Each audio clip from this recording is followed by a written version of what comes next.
Mr. Speaker, Sir, yesterday the Honorable Minister and today the Chairman of the Select Committee have fully explained the various clauses of the bill and certain important changes that have been effected by the Select Committee. I propose to confine myself to 2 or 3 important features of the bill which require re-examination and close attention by the government. Sir, I need hardly emphasize the important role which the electricity supply undertakings play in the national economy of the country. Indeed, the development in other spheres depends upon the full development of the supply of power, and this bill is of vital importance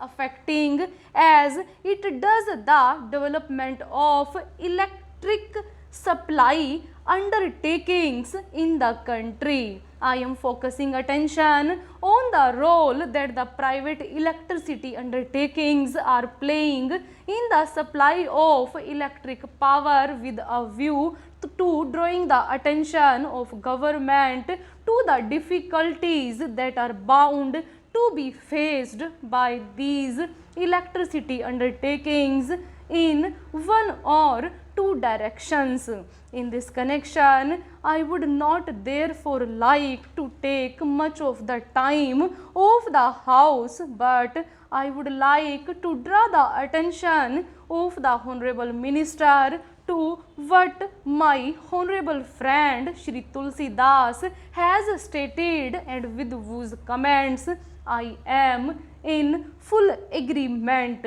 As a matter of fact, the approach of the government to the bill is to fulfill 3 basic considerations so vital for the healthy growth of this industry. Firstly, that its proper control and regulation is but necessary. I fully agree that this is subject to certain differences on basic aspects, but the important consideration governing this bill is to attempt at providing suitable incentives to the industry which alone can enable it to increase its capacity to the desired extent. Therefore, I would like to refer to the incentives as provided in the bill and to the need for liberalizing the clause in respect of the fair return to the investors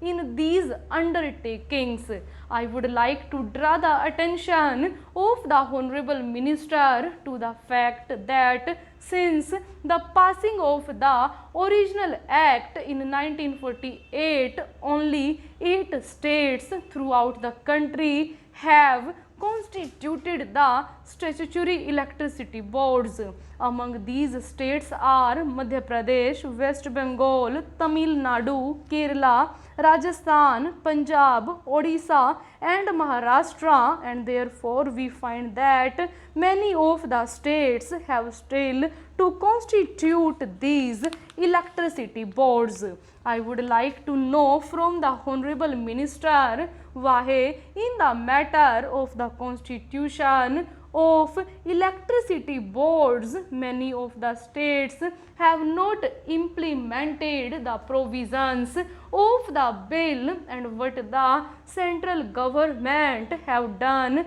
to ensure that these electricity boards are constituted in all the states as desired in the provisions of the original act. Perhaps it may have been the problem of taxation which some of the states may have in view while not proceeding with the constitution of the electricity boards, but whatever might be the reason, and even as far as this question of taxation is concerned, the central government may have to lay down some sort of subvention or such other assistance as is found necessary. I think that this matter of the constitution of the electricity boards throughout all the states is of vital importance and should be looked into by the central government to ensure that necessary steps are taken in the remaining states for the constitution of these boards. I would now like to say something about the deferred taxation reserve, about which the Honorable Minister yesterday said that the amendment regarding this has been brought forward at the instance of the Federation of Electricity Undertakings. The whole complication arises due to the fact that the provisions of the Income Tax Act and the provisions of the Electricity Supply Act are contradictory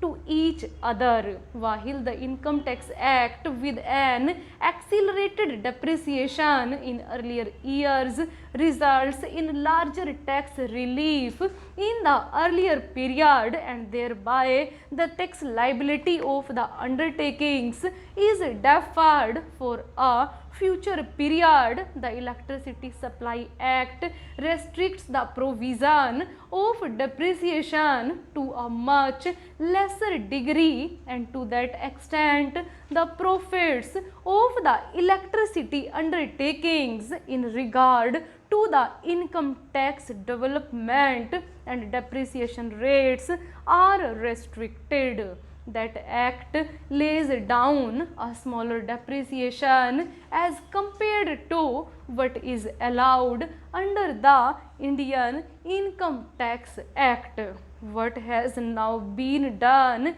has been put with certain restrictions that it does not really solve the demand that was put forward by the Federation. As a matter of fact, if the electricity undertakings should have been allowed to set aside that reserve for taxation liability for future years out of the profits which they earn year by year, out of the rate increase which they have put into force from time to time, that would have met the needs of the situation. Full stop.